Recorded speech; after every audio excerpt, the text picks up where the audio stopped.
저는 다른 나라의 교육제도를 좀 대표적인 교육제도를 간단히 알아보고 이제 몇 가지 질문을 가지고 얘기해보는 시간을 가질게요.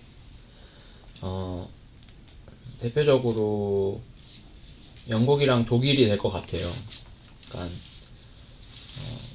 근대적인 교육이 오기 전부터 이제 종교를 중심으로 대학이나 이런 귀족 교육이 발생했는데 그건 당연히 영국 중심이고요. 그리고 근대화가 되고 나서부터는 프랑스 나폴레옹이 이제 한 교육이 시간이 흘러서 독일에 정착돼서 그게 우리나라에 흘러 들어왔잖아요.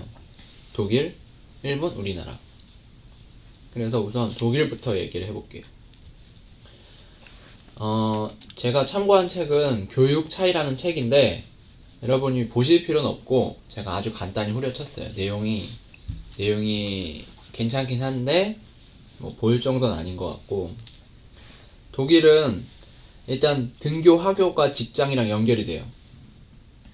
무슨 말이냐면 뭐 영국이나 호주나 미국같이 이제 서구 교육이 정착된 나라나 특정 나라들은 있는 것 같은데 고등학교 직전?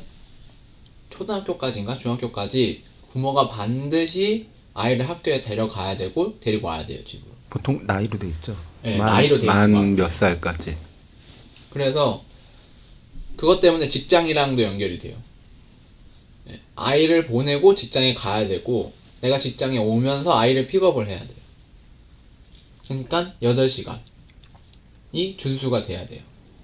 야근이 너무 많으면 안 돼요. 그래서 학교도 8시간, 직장도 8시간 똑같이 운영이 되고요. 그러니까 이건 우리 사회에 말하는 부분이 있는 것 같아요. 이거는 그러니까 사회가 바뀌지 않으면 교육이 안 바뀐다는 의미 같고, 독일에서는 평가를 할 때 1점에서 6점까지를 평가를 해요. 100점 뭐 이런 게 아니라. 근데 독일 사회가 집단주의나 이런 성향이 강해서 일본처럼 1점하고 6점을 싫어해요. 가장 높은 점수가 1점이고 가장 최하 점수가 6점인데 가장 선호하는 점수는 3점, 4점? 2점이면 뭐 괜찮긴 하지만 굳이 선호한다 따지면 3점, 4점이고 최고점 1점은 좀 안 좋은 점수라고 생각해요. 오히려 굳이 1점을 받을 필요가 있나? 너무 노력한 거 아닌가? 그리고 하위인 5점, 6점도 선호하지 않아요. 너무 뒤처지는 거 아닌가? 그래서 이 공동체라는 걸 중요시 생각하고 거기에서 자기 몫, 일본처럼 1인분이라는 인식이 있어서 내 몫을 해야 된다고 생각해요. 근데 이게 교육과정에 반영이 돼요. 그래서 우리나라 초등학교 5학년 나이 때 진로가 결정이 돼요. 그 아이의. 왜냐면 초등학교 이후로 중고등학교 과정, 제가 중고등학교라고 말하는 건 우리나라 기준으로 그 정도 수준을 얘기하는 건데, 그때쯤에는 저희 같은 학문적인 교육이 아니라 어떻게 보면 좀 발달됐죠. 직업교육을 시켜요. 이 사람이 성인이 됐을 때 공동체에서 자기 몫을 할 수 있도록 직업교육을 반드시 시켜줘요. 초등학교 5학년 이후로 진로가 결정돼서 직업교육이 들어가는 거고, 이 직업교육에는 책임이라는 문화가 있는 것 같아요. 그러니까 국가가 이 사람이 사회에 나갔을 때 반드시 자기 몫을 할 수 있는 직장을 갖고 독립해서 살아갈 수 있는 책임이 있다. 그래서 직업교육을 의무적으로 해요. 그래서 이거를 주장하는 우리나라 정당도 있어요.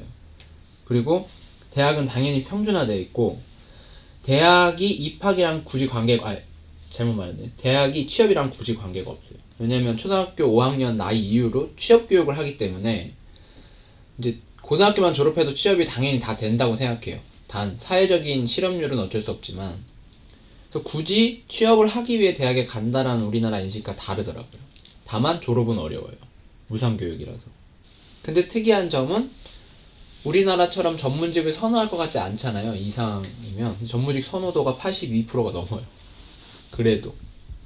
그러니까 근데 이건 최근 들어서 변하는 현상이니까 참고할 내용이고, 독일에는 또 유명한 마이스터 교육이 있죠. 근데 이걸 우리나라가 마이스터 고교로 가져왔는데 좀 달라요. 이거는 아까 말씀드린 독일 문화처럼 그 기업이 장인을 가지고 있고 그 장인이 특정 코스를 이수했을 때 그 장인이 마이스터 교육을 할 수 있어요. 기업이 이 기업이 필요한 인재를 길러내는데 사회적인 교육의 시스템 일부로서 작용을 해라라는 의미지, 우리나라처럼 그냥 마이스터 제도를 교육제도 안에 들어가서 하는 게 아니에요. 그래서 이런 전체적인 과정을 빌둥이라고 얘기하나 봐요. 뭐 이게 이제 독일어로 빌둥이고 영어로 빌딩인 것 같은데, 그러니까 이 한 사람의 인격체가, 인간이, 그 나라는 정체성을 가진 사람이 이 세상과 상호 교류하면서 만들어가고 성인이 됐을 때 독립될 수 있는 하나의 자기 몫을 할 수 있는 성인이 되도록 만드는 거가 교육이라고 보는 것 같아요. 근데 이게 현재 독일이고 예전에 독일의 교육 시작은 노동자와 군인을 양성하기 위한 교육이었다. 그리고 이제 정반대는 아니지만 초기 모습으로 봤을 때 반대인 영국을 설명하자면, 영국은 사립교육이 아주 많아요. 그리고 사립교육이 좋다고 생각하고, 교육 선진국은 사립교육이 좋은 나라가 교육 선진국이라고 생각을 해요.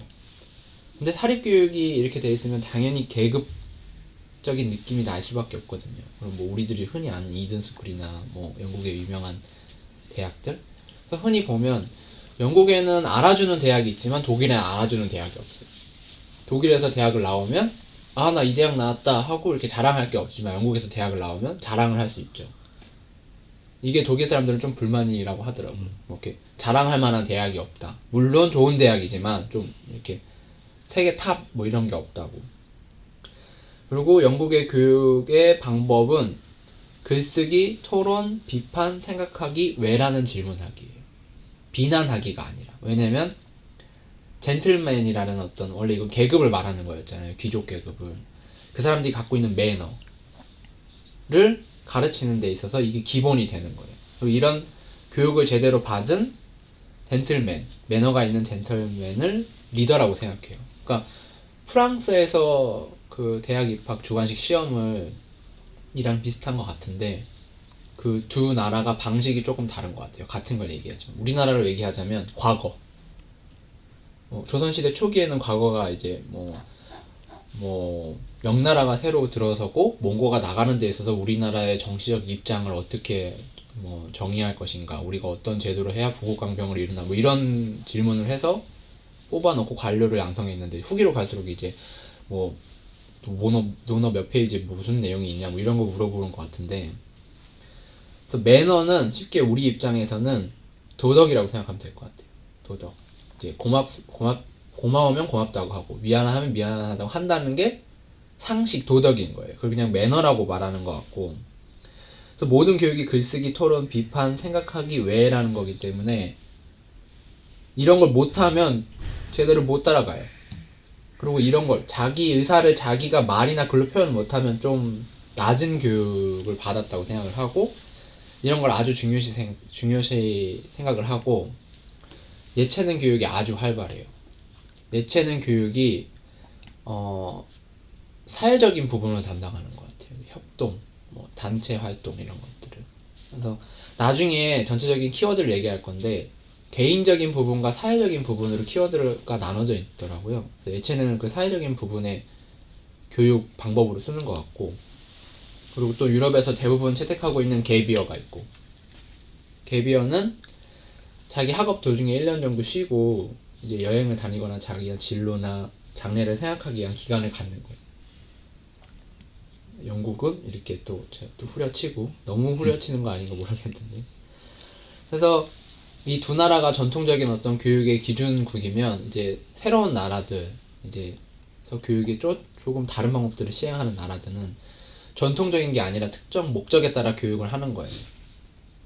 일단은 제일 간단한 나라가 싱가포르. 싱가포르는 그 유명한 그 독재하시는 분이 있잖아요. 독재하셨던 분이 이제 언론의 자유나 개인의 자유보단 그 사람들의 주택, 의료, 일자리, 돈을 벌 수 있는 게 훨씬 중요하다. 그러니 초등학교 6학년 나이 때 엘리트를 선별해요. 시험을 봐서.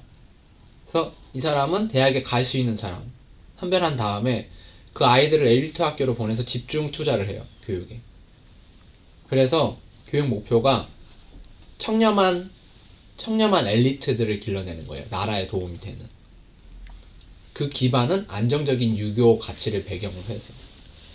그래서 초등학교 6학년 이후로 엘리트가 돼서 좋은 대학에 가고 뭐 해외 대학에 가서 무상으로 교육을 받았을 경우에는 반드시 그 기간만큼 공무에서 일을 해야 돼요. 공무원으로.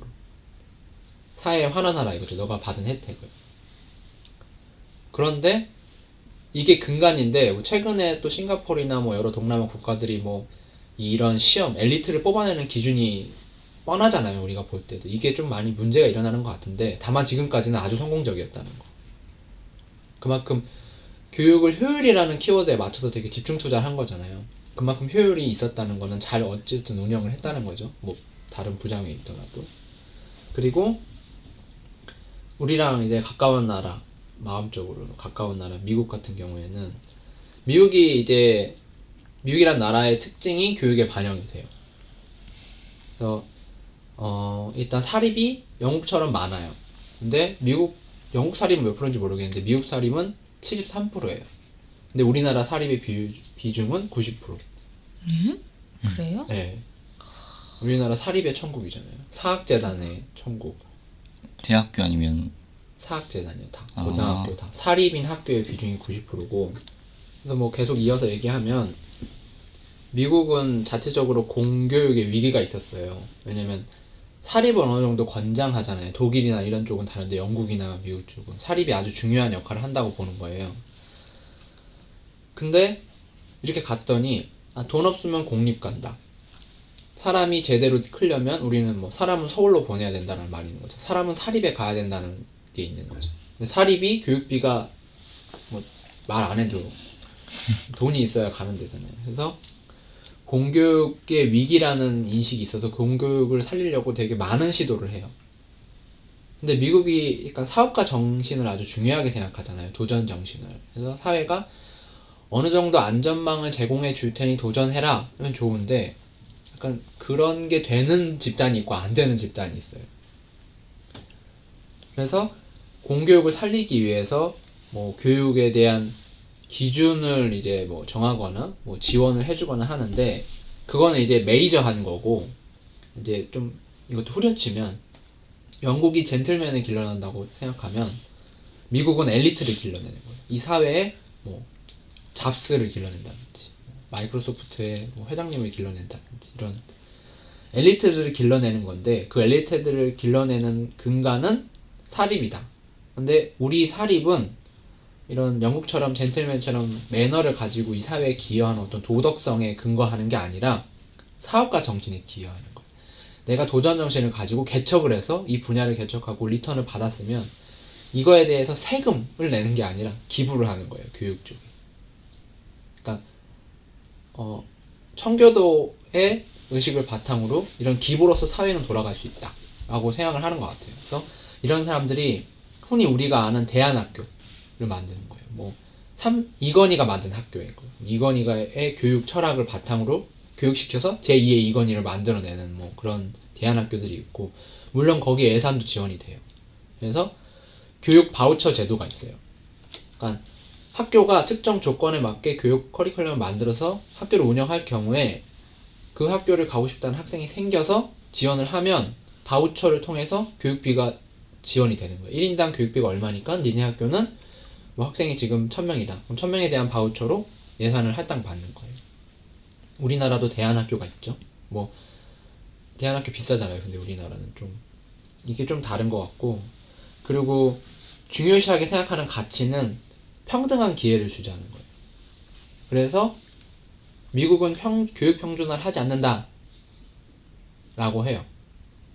네, 평등한 기회를 줘야 되니까 평준화가 문제다라는 말이 있어요. 그리고 이거에 동의하는 많은 우리나라 교육학자들이 있고 우리나라가 수능 이전에가 뭐였죠? 학력고사는 그러니까 많이 알아야 되는 암기 위주의 학습이었으면 수능은 이제 관료가 미국 교육학을 영향받은 관료들이 와서 실험, 자기가 평가, 수행평가라고 하잖아요. 그러니까 내가 이거를 가설을 정하고 뭐 이론을 이걸 써서 이런 결론을 내기 위한 어떤 이런 걸 할 수 있는 능력을 시험 문제로 만들어서 보는 거잖아요. 그게 여기에 다 영향을 받는 거예요. 그래서 도전의 자유를 중요시 생각하고 그 정부가 할 거는 이 사람들이 교육을 받는 데 있어서 이 사람들이 시간과 자원이 버려지는 걸 줄여야 된다는 거죠. 다만 이 시간과 자원이 예산과 학생들의 시간일 거 아니에요. 이거에 대한 가치가 자유나 이런 정부의 어떤 그 문화의 영향을 많이 받는 것 같아요. 근데 중요한 포인트인 것 같긴 해요. 전혀 평등하지 않은 것 같은데 어느 포인트에서 평등? 네, 그래서 이거를 마지막에 얘기해 볼 거예요. 네. 그러면 이제 마지막으로 이제 우리나라나 전 세계 사람들이 좀 선호한다는 이제 북유럽 국가들, 뭐 스웨덴이 있고 있을 텐데 그 나라들도 조금씩 달라요. 근데 뭐 핀란드를 한번 얘기해 보자면 비슷한데 그 북유럽 국가들이 다 전쟁에서 약소국이었잖아요. 뭐 있는 게 뭐 눈, 나무 뭐 이러니까. 그래서 사실 자원도 뭐 바다에 있긴 하지만 그래서 단결을 되게 중요시 생각해요. 누구 한 명을 버리면 우리의 집단이 와야 된다고 생각하는 거예요. 그러니까 그래서 장애인이 한 명 있다. 아, 장애인을 데리고 우리 뭐 이거 일을 못하지. 얘 배제. 이러면 이렇게 배제하다 보면 우린 소수가 되고 다 죽는다. 그러니까 장애인이 우리 프렌드랑 친구라면 데리고 가야 된다라고 생각해요. 그러니까 학력이 떨어지는 애가 있으면 아, 얘는 어쩔 수 없지. 아, 뭐가 안 된 애가 아니라 다른 사람들이 얘한테 투자를 해서 얘를 끌고 가야 된다고 생각해요. 최소한 평균 이상으로 이 사람들을 끌어올려야 된다라고 하기 때문에 그런 문화가 반영되어 있는데 이게 잘 되다 보니까 평준화되어 있는 것 같은데 학력이 높은 거죠. 그러니까 모두가 희망하는 거였죠. 질과 양이 충족되는 그런 교육 결과가 나오는데 그래서 학교, 학부모, 학생, 정부 간의 타협과 긴밀한 협력 그런 구조들이 쌓여 있어요. 어떤 걸 할 때 이 사람들이 타협과 협력을 해요. 뭐 부모도 양보하고 학교도 양보하고 정부도 양보하고 그리고 이거에 대한 바탕은 고소득자에게 고율의 과세를 한다는 점 교육비로 들어간다는 점 그리고 그거를 인정한다는 점 공동체의 의식이 있으니까 그리고 좀 눈여겨볼 거는 이 사회가 이거를 하는데 꽤 오래 걸렸다는 거예요. 한 60년대부터 진행이 됐기 때문에 우리가 아 이거 좋다 하고 뭐 한 5년만 해보자 이거가 될지는 모르겠어요. 물론 시행착오를 안 겪을 수는 있지만 그리고 당연히 이 나라도 무상급식이고 무상교육이에요? 네 무상교육. 그 대학은 거의 국공립인 거예요? 아니면 아 어떤 대학은 책이 안 나와 있어서 제가 못 봤네요. 네. 미국도 공립 고등학교까지는 무상이에요.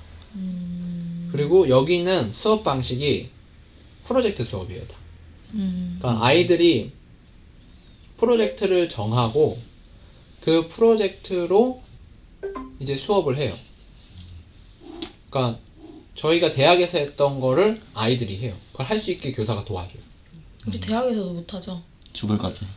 우리 위주로 가지 않고 교수가 이거 해라 하면 그걸 하잖아. 근데 대학은 이제 이게 한정되어 있잖아요 분야가. 아이들은 뭐 연극을 하겠다. 그럼 연극을 이제 프로젝트로 수업을 하는 거예요. 뭐 교사가 다 지시나 이렇게 하는 게 아니라 너희 연극을 할래? 그럼 연극을 하게 된다면 몇 명이 필요하고 어떤 친구들이 어떤 역할을 맡을 거고 이거를 서로 분담하고 협력하고 대화하고 그러면 어떤 걸 공부해야 되고 우리가 뭘 알아야 되고 이런 것들을 프로젝트 위주로 수업을 하는 거예요. 그게 쭉 대학까지 가는 거예요. 다만 핀란드 이런 북유럽 국가는 세계를 선도하는 기업이 없죠 대신에. 노키아. 노키아는 뭐 이제 갔잖아요. 아니 그래도 노키아가 이제 망했다고 사람들이 많이 알고 있는데 노키아는 휴대폰 부분만 망한 거고 통신 장비 부분은 아직도 세계에서 최고 기술력이죠. 음악 기술 쪽도 음향 기술 쪽도 그렇지 않아요? 그러니까 사람들이 사실 어떤 큰 기업이 있다는 거는 다수가 희생해서 저는 큰 기업이 있다고 보거든요. 그러니까 이게 제로섬이잖아요. 새로운 뭔가 지구상에 없는 걸 만들어내려면 뭔가 조합해서 만들어낸 거니까. 그래서 좀 노키아를 바탕으로 되게 그렇게 좀 뭔가 문제가 있다고 얘기하고 한 걸로 들리는데 제가 볼 때는 예전엔 이런 협력과 단결과 노동 조직으로서 클 수 있는 산업이 가능한 시대였다면 그러니까 예전에 북유럽 쪽 유명한 기업들이 많잖아요. 자동차부터 시작해서 노키아. 하지만 이제는 그런 시대가 아니니까 그런 게 점점 사회적인 구조조정을 거치는 것 같아요. 근데 이렇게 빨리 거치는 게 좋은 거라고 저는 보는데 그건 이제 경제 분야니까 좀 차치하고 이런 나라들을 다뤘는데 이제 책에서는 이 전체적인 내용을 바탕으로 해서 우리나라 교육제도가 우리나라 문화에 맞게 해야지 그냥 좋다고 가져오면 안 된다고 말을 해요. 키워드를 4개를 잡아요. 기회, 자유, 토론, 그리고 과정을 잡아요. 이걸 보면 기회와 자유가 한 묶음이고 토론과 과정이 한 묶음으로 보이거든요. 기회와 자유는 학생들에게 교육의 자유와 교육의 기회를 주겠다는 건데 그 말은 곧 학생들한테 교육을 받을 수 있는, 교육을 할 수 있는 시간을 주고 그러기 위한 자원, 돈을 투자하겠다는 말인 것 같고 이건 개인적인 거예요. 개인적으로 그렇게 시간과 돈을 줘서 그 사람이 받을 수 있는 건데 사회적으로는 이 사람 토론과 과정이라는 거는 이 사람이 교육을 받으면서 결과를 못 내잖아요. 실전이 아니니까. 그럼 이 사람이 결과를 내지 않아도 되는 이 과정으로서의 기간을 사회적으로 용인을 하고 이 과정 속에서 토론, 사회에 나갔을 때 사회 속의 개인이잖아요. 우리가 개인이 나로서만 개인일 수 없잖아요. 당연히 사회가 있고 내가 있는 거니까 그런 부분에 대한 책임을 묻지 않고 이거에 대한 지원을 해주고 거기에 대한 사회성에 대한 필요한 교육을 한다는 거에서 토론과 과정이 있는 것 같더라고요. 4개의 키워드를 기회와 자유를 하나를 묶고 토론과 과정을 하나를 묶은 것 같아요. 그래서 이쪽에서 의문을 제기하는 거는 어떤 교육은 평준화 교육을 하고 어떤 교육은 효율적인 목표를 하고 어떤 교육은 기회를 주는 걸 바탕으로 하는데 우리에게 시간과 자원이 한정돼 있는데 이거를 가능한 많은 기회와 가능한 많은 자유가 제공되는 교육에 사용하기 위해서 어떻게 분배를 하고 그 과정 속에서 사회적인 우리의 목적이 있잖아요. 행복해지고 싶다. 조금 효율적으로 행복해지고 싶다. 이런 사회적인 어떤 효용을 달성할 것인가를 물어보는 것 같더라고요. 책에서. 다만 책에서 결론은 없어요. 생각을 해라 뭐 이런 것 같은데 이걸 보면 동의가 되는 부분도 있고 안 되는 부분도 있는 것 같아요. 그래서 전 얘기해보고 싶은 게 크게 2가지 같은데 한 가지는 이제 각 나라별로 어떤 기준이 있잖아요. 이 아이가 능력이 있는지 없는지와 이 아이가 어떤 의지가 있는지 없는지를 보는 것 같은데 어떤 나라는 능력이 높은 쪽을 지원을 하고 효율적으로 어떤 나라는 능력이 없는 쪽을 지원을 하는 것 같아요. 이거에 대해서 어떻게 생각하는지와 그럼 이 기준을 정해서 뭔가 하는 거는 어느 한쪽을 지원하는 거는 그게 효율적이라고 생각하는 거야. 더 좋다고 생각하는 거잖아요. 왜냐면 효율적이지 않더라도 그렇게 한다도 있겠지만 저는 그건 어느 정도라고 생각하거든요. 당연히 우리가 쉽게 인식할 수 있는 건 잘하는 애들 지원하는 건데 잘하지 못하는 애들을 지원하는 건 잘하지 못하는 애들을 정상 수준이라고 남들이랑 비슷한 능력으로 끌어올릴 수 있다면 그 사람한테 투입되는 사회적인 어떤 그 사람을 커버하는 비용이 줄어들 수 있잖아요. 그 사람이 정상적인 사회활동을 해서 수익이 있다면 뭐 복지 비용은 지원 안 해도 되고 막 안 아플 수 건강할 수 있다면 의료 비용이 지원이 안 되는 거니까 이거에 대해서 한번 얘기를 해보고 싶어요. 능력과 의지를 어떻게 평가하고 낮은 쪽을 지원하는 게 좋은 건지 높은 쪽으로 지원하는 게 좋은 건지 다만 돈 많으면 다 지원하면 좋죠. 돈 많으면 그냥 빵빵하게 지원해 주는데 항상 자원은 한정돼 있으니까 효율이라는 게 과연 어떤 기준인 건지 라는 게 나라마다 달라서 한번 생각이 들더라고요. 어떠세요? 진짜 어려운 것 같아요. 제 생각에는 실질적으로 그러니까 한 사람의 국민으로서 살아가는데 꼭 필요한 지식들이나 능력들이 있잖아요. 예를 들면 기본 독해 능력이 없으면 언론에 선동당할 수 있고 비판적으로 이걸 볼 수 없으니까 그리고 뭐 은행에 가서 뭐 보험을 들 때 뭐 사기당할 수 있고 이렇게 하니까 그 정도의 그 기본 지식은 아까 핀란드처럼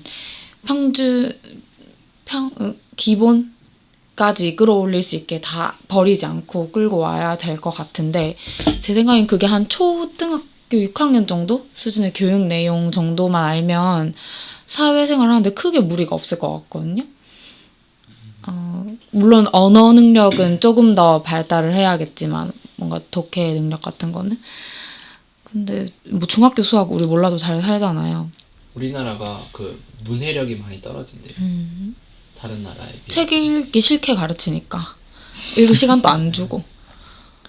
그 맨날 이제 글쓴이의 생각을 뭐 적으시오. 이 시를 못 주인공의 읽고 감정. 갈래 뭐 이런 거 받아 적으라 그러고 뭐. 보라색 꽃이 의미하는 게 무엇인지. 그러니까 문학을 문학으로 접근하지 못하게 만들고 뭐 빨리 속독해야 되고 무조건 뭐 비문학을 읽으면서도 내가 어떤 가치를 발견하는 게 아니고 빨리 속독해가지고 파악을 해야 되고 뭐 이렇게 하니까 단순 정보밖에 그런 훈련밖에 안 하잖아요. 그 문학은 약간 권성진학으로 좀 가르치는 느낌이 들거든요. 그러니까 완전 대조적으로 흥부와 놀부처럼, 그러니까 문학 공부하는 거 보면 꼭 도덕적으로 옳고 그른 거, 사실 그게 그들의 도덕이지만 약간 그렇게 가르치는 느낌이 들어요. 한국에서는. 이걸 보면 확실히 그 사회의 문화가 교육에 반영되잖아요. 우린 예술을 진짜 경시하는 것 같아요. 교육계에서. 근데 북유럽이 기회를 그러면 많이 주려고 하는 건가요? 그러니까 최소한의 기준을 맞춰주려고 하는 것 같아요. 그러니까 사실 저희도 뭐 반에서 만약에 이렇게 좀 반의 분위기를 해치는 사람이 있으면 좀 배제하려고 하잖아요. 뭔가 우리의 어떤 기본적인 거에 안 되는 쪽을 배제를 하려는 성향이 있는데 이쪽은 그거를 조금 더 지원을 하겠다는 의미인 것 같아요. 왜냐면 이제 저가 아까 보다가 북유럽 하면 저는 이제 아까 큰 기업이 없다고 했을 때 가장 떠오른 게 게임이 많이 생각났거든요. 이제 북유럽 같은 경우에는 인디 게임이나 이런 게 많이 나오고 그게 막 대박을 터지잖아요. 방금 몰랐는데 마인크래프트도 북유럽 거라고 하더라고요. 그러니까 그래서 이제 궁금했던 게 북유럽에 그러면 그런 기회나 이런 걸 많이 주는 나라인가 라는 게 약간 궁금했었어요. 북유럽 쪽이 최근에 경제가 안 좋아지는 게 보여요. 막 예산이 줄고. 그러니까 이제 예산을 아끼려고 보수당이 기본소득 같은 걸 얘기하는 것 같은데 산업구조가 바뀌고 있어서 그런 것 같아요. 그 창의적, 그러니까 아는 사람은 북유럽이 되게 핵심적인 기술이나 핵심적인 기업들이 있다는 걸 알거든요. 분야별로. 근데 일반인들은 잘 모르죠. 저도 일반인이었고. 그러면 제가 질문을 처음에 좀 어렵게 했잖아요. 있어 보이려고. 이거 말고 저도 잘 모르겠으니까 어떤 게 선호가 좋은 것 같고 어떤 건 안 좋은 것 같고 그런 게 있지 않았어요. 이게 뭐 나라가 다 좋을 순 없고 이 나라에 그게 뭐 이건 좋은 것 같다. 뭐 이거는 문화적인 건 어쩔 수 없지만 저는 좋았던 게 바우처 제도, 교육 바우처. 학부모와 학생이 학교를 선택할 수 있게, 학교 간의 경쟁이 일어날 수 있게. 그러니까 그럼 학교마다 똑같은 교육이 할 수가 없잖아요. 경쟁을 해야 되니까 학교 간에. 다만 경쟁하게 될 때는 이제 경쟁에서 지면은 그게 시장에서 이제 탈락돼 버리는 비효율이 발생하니까 전체적으로 공교육 하에서 그런 바우처 제도를 해서 전체 교육 예산이 바우처로서 이제 배당이 될 수 있도록 이렇게 분배가 될 수 있도록 이제 바우처를 통한 경쟁의 효율성을 가져오고 대신 그 안전망을 공교육으로서 가져가면 좋겠다고 생각이 들더라고요. 그래서 이건 참 좋다는 생각이 들었어요. 그러면은 학원이 좀 많이 죽을 것 같아요. 그러니까 왜냐면은 바우처로 그 한 명의 교육비를 받으려면 제가 알기로 우리나라 1인당 초등학교는 1인당 학생이 1년에 학생한테 들어가는 돈이 이제 고정비, 뭐 건물이나 이런 뭐랄까 그런 거 말고 한 500만 원에서 한 800만 원 되는 걸로 알고 있거든요. 1인당. 그러면은 초등학교에 학생 수가 만약 1000명이 있으면 이제 그 돈을 예산으로 다 지원받는 거잖아요. 물론 건물 빼고. 그러면 학생들이 원하는 교육을 시켜줘야 되고 만약 학부모가 난 도저히 뭐 오후 4시에 학생을 픽업할 수 없다. 아까 독일처럼 등하교를 이제 부모가 해야 된다면. 그러니까 학교에서 추가적인 방과후에 원하는 그런 학원 수업을 해줬으면 좋겠다. 아 그럼 돈이 더 필요하다. 그럼 돈 내겠다. 하면 굳이 그걸 해주는 학교에 보낼 거 아니에요. 그럼 그 학원 강사들이 학교로 취업이 될 테고 그럼 어느 정도 공교육 성격이 있는 바탕 속에서 사교육이 일부 같이 공존하는 형태가 될 거니까 바우처라는 제도로. 그게 고등에 적용이 되는 거예요? 잘은 모르겠어요. 그냥 이거 보고 아, 생각해봤어요. 지금 우리나라 학교가 그렇게 돼 있잖아요. 학교 끝나고 나면 방과 후 돌봄 교실 있고 그리고 뭐 특기 교육 해가지고 뭐 외부에서 선생들 데려와서 그 뭐 미술, 음악, 뭐 영화, 연극 이런 거 가르치는 거 있고. 근데 이제 지금 하고 있는 거의 문제는 방과후 돌봄 교실 같은 경우는 추첨을 해가지고 떨어지면 애는 갈 데가 없고, 그리고 그 특기 교육 같은 경우에도 선생들이 오는데 보통은 그 기업 위주로 돼 있어서 기업 그 풀을 가지고 있는 기업에서 그냥 선생님 데려와서 쓰는 건데 우선 임금도 너무 낮고, 그리고 계약 그 고용 안정성 문제도 너무 좀 심각하고. 예산 지원이 제대로 돼야죠. 사교육 시장 정도 되지 않는 이상은 사교육 시장에 있는 강사들이 들어올 수가 없죠. 이건 제가 상상해 그럼 보는 강사의 임금이 낮은 건 교육부에서 예산을 낮게 편성해서 그런 거죠. 그 낮게 강사 편성- 1인당 시급이 적은 네. 거 아니에요? 그러니까 그게 뭐 어떤 사람은 적다고 어떤 사람은 많다고 할 수 있는데, 다만 이제 학원 강사들은 돈을 많이 받잖아요. 시장에 있으니까. 대신에 그만큼 경쟁을 하잖아요. 누구는 받고 누구는 못 받잖아요. 근데 공교육 안에서의 이런 바우처로 교육 제도를 하면 어느 학교가 그런 경쟁에서 실패해서 학생 수가 모집이 제대로 안 된 거예요. 그렇다고 공무원을 자르진 않잖아요. 다만 이 학교가 문제였다는 걸 케이스로 해서 다른 교육 방식으로 다 바꿔봐라 하면은 경쟁으로서 교육 효율이 발생할 거니까. 제가 궁금했던 건 아까 이게 만약에 고등학교에서 실시가 된다면 A 학교 이 시스템이 너무 좋아서 정원이 100명인데 200명이 몰린 거예요. 그럼 어떻게 커트를 해요? 200명이 몰리면 학교를 늘릴 수는 없죠. 다만 합의를 해서 이제 그러니까 다른 학교로 가거나 아니면은 이 학교에 대해서 학교 규모를 늘리게 해야죠. 그러면 누구를 탈락시킨다는 거예요? 그러니까 뭐 추첨을 하든지 뭐 이렇게 해서? 다 받아줘야죠. 가능한. 어떻게- 한 반에 뭐 50명이 들어가도. 아니, 이 동네에 네. 학교가 A, B, C, D, E가 네. 있어요. 근데 이 A, B, C, D를 다 합치면 1000명이 수용될 수 있고 여기 학생이 1000명이야.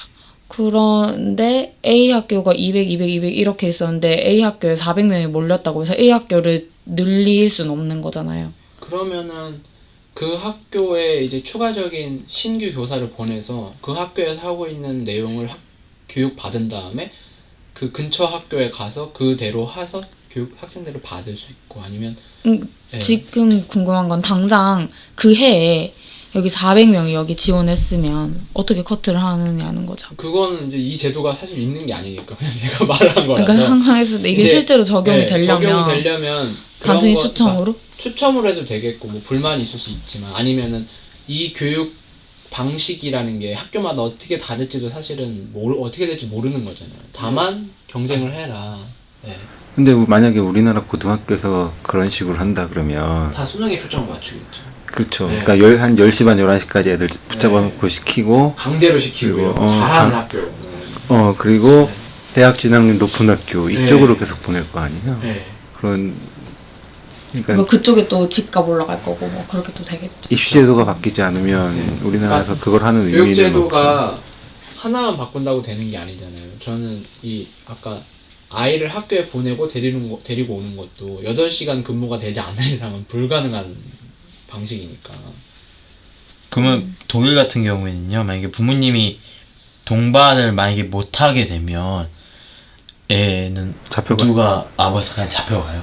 부모가 애를 학교에 혼자 보내면 잡혀가요. 그러니까 우리나라 초등학교 안 보내는 거 불법이잖아. 아. 그런 거랑 똑같. 엄마 아빠든 삼촌이든 오빠든 성인이 데려다 줘야 돼요.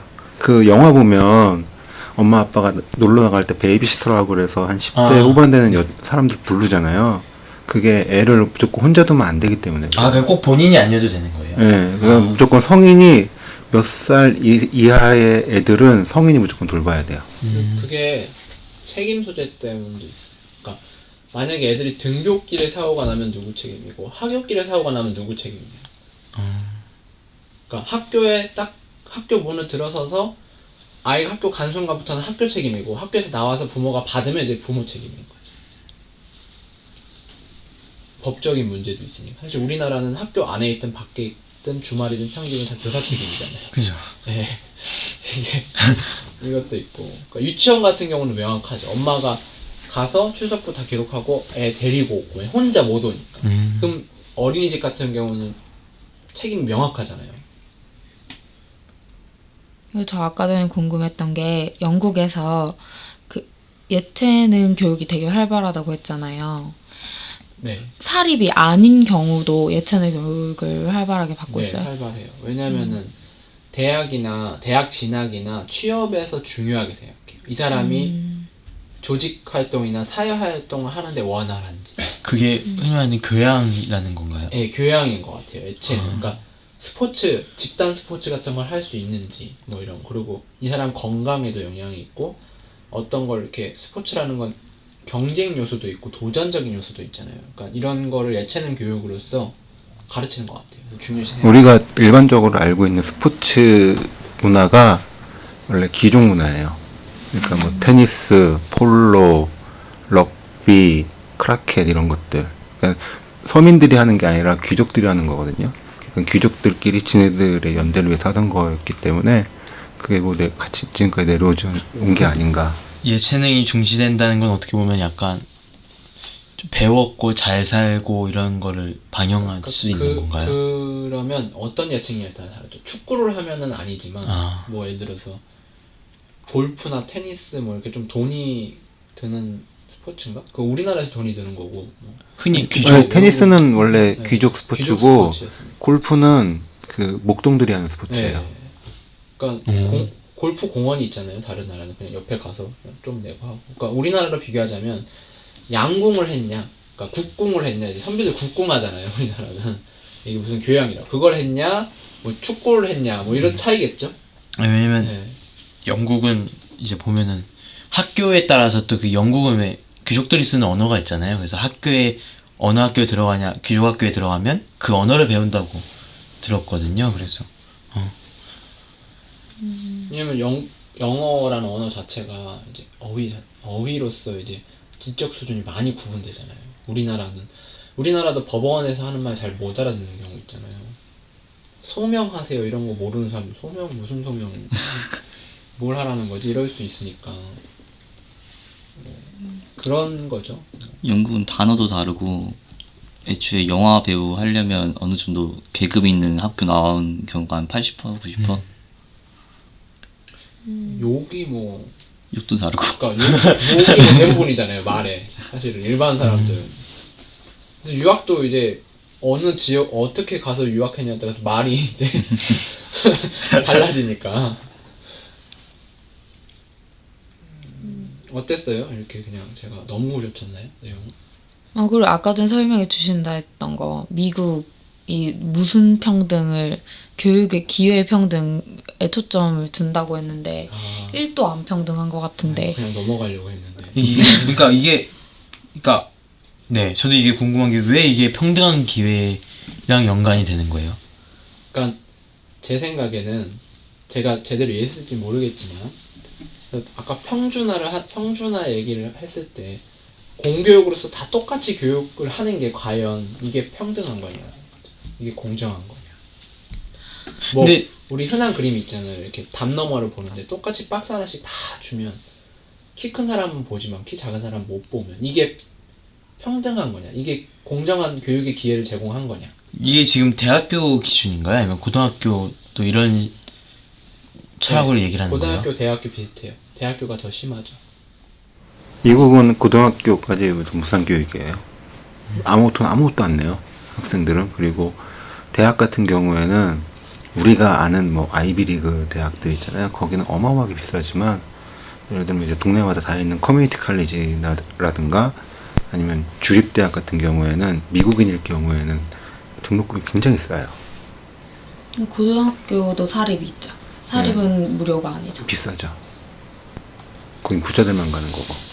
사립 교육은 완전 달라요.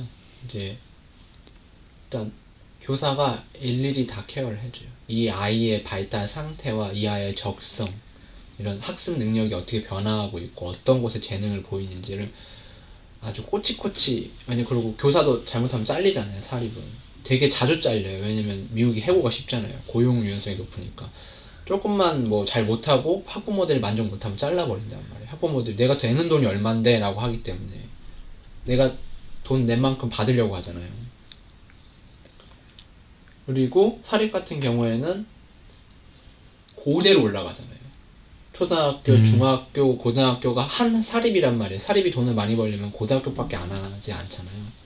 그러면 내 주변에 이분은 건물이 뭐 열채 있으시고 이분은 뭐 해외에서 사업을 하신 부모들일 거 아니에요. 하물며 픽업을 하거나 학교에 데려다 주거나 데리고 올 때 차들이 보면 이제 뭐 도요타 이런 데는 뭐 아니고 다 이제 그 독일 차들이 이제 왔다 갔다 할 거 아니에요. 거기에 이제 보면. 거기에 이제 현대차 같은 끌고 오면 이제 왕따가 될 수도 있겠지만 뭐 그런 게 있죠. 그리고 그 학교의 학년이 똑같이 올라가는 거잖아요.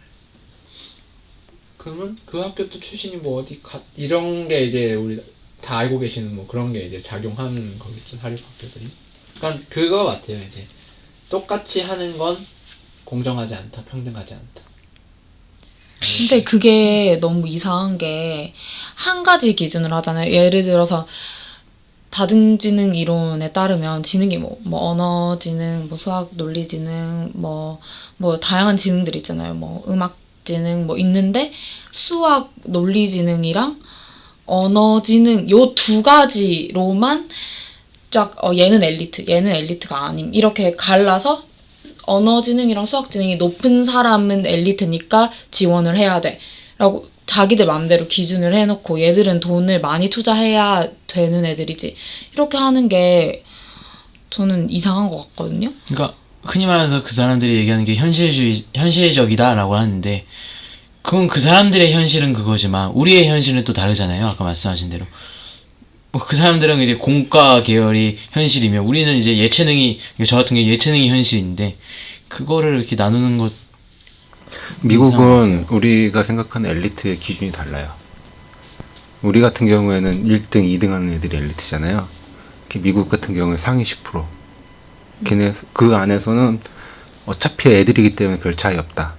이게 미국 기준이고 걔네들이 입학사정관 제도라는 게 있잖아요. 우리나라랑 전혀 다르게 운영되고 있는 입학사정관 제도이기 때문에 예를 들어서 예술학교야. 이 애가 다른 걸 잘 못하지만 예술에 충분히 자기 볼 때 성장할 수 있는 가능성이 보여. 그러면 입학사정관이 시험 성적이 굉장히 낮아도 걔를 입학시킬 수 있는 권한이 있어요.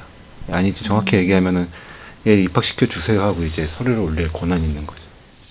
그럼 그런 엘리트들한테 더 많은 돈이 가는 거예요, 지원이? 발레면 발레 이런 쪽으로? 재능으로 능력이나 어떤 교육을 지원하는 데 있어서 아무래도 많이 받게 되겠죠. 왜냐면은 돈이 없으면 공립을 갈 거고 사립에 가면 좋은 이력과 좋은 학교를 다녀서 좋은 배경이 있고.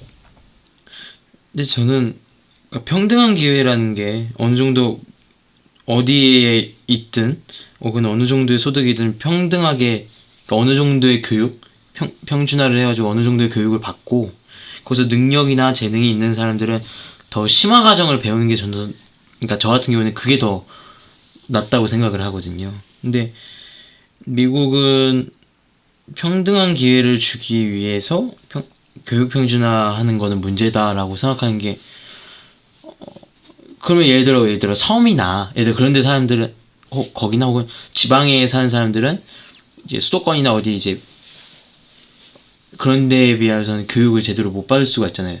학교가 다르니까. 그럼 그것도 어떻게 보면 그들 입장에서는 평등한 기회라고 하는 건가요? 기회는 똑같이 줬으니. 교육이 없는 건 아니잖아요. 공교육으로 다 교육을 하고 이제 좋은 엘리트들을 그러니까 미국 문화가 엘리트 중심으로 가잖아요. 미국이라는 나라의 역사가 사실은 그 소수의 그 뭐라고 하죠? 백인이면서 아이리시계고 뭐 그 네 가지 조건을 갖춘 백인, 남성, 예. 물론 그게 또 뭐 있었는데 100% 그렇진 않지만 그냥 엘리트 위주로 돌아가는 나라이기 때문에 아직도 간선제잖아요, 미국은. 그러니까 그런 게 반영이 되는 것 같아요. 그러니까 이 나라를 엘리트가 책임지고 끌고 가는 나라다 이런 인식이 있는 것 같아요. 그래서 이런 교육제도가 이렇게 차이가 나고 전 재밌었어요. 그래서 이런 내용들이. 제가 생각할 때는 그 평등하다는 게 내가 이 나라 국민으로 태어나서 내가 하고 싶은 공부를 더 하고 싶으면 더 할 수 있고 덜 하고 싶으면 덜 할 수 있는 그 기회를 가지는 게 평등인 것 같은데 평준화를 어떤 기준으로 봐야 될지 모르겠지만 그러니까 뭐 언어 수학적 지능으로만 평등하게 맞출 건지 아니면 그 사회에 나갔을 때 기본적인 생활을 할 수 있을 정도의 기본 과목은 필수로 다 넣고 내가 더 배울 수 있는 걸 선택적으로 이렇게 배우는 그런 그러니까 예산을 평등하게 줄 건지 기준에 따라서 평준화가 다른데 우리나라 평준화는 그 성적 언어 수학 이런 성적으로 이렇게 맞추고 있으니까 좀 기본 개념 자체가 좀 별로 마음에 들지 않는 것 같아요. 그러니까 저는 오늘 이거를 얘기하고 나중에 기회가 된다면 얘기해보고 싶은 건 미래 교육이거든요. 그러니까 지금 필요한 교육을 지금 해도 사실 쓰이는 거는 미래잖아요. 지금 교육이 쓰이는 거. 그러니까 미래를 얼핏 생각해 보면 대학에서 배우는 것들을 전 초등학생이 배울 수 있다고 생각하거든요. 어떻게 대수학을 초등학생이 배우냐라고 하는데 전 교육이 가능할 거라고 생각해요.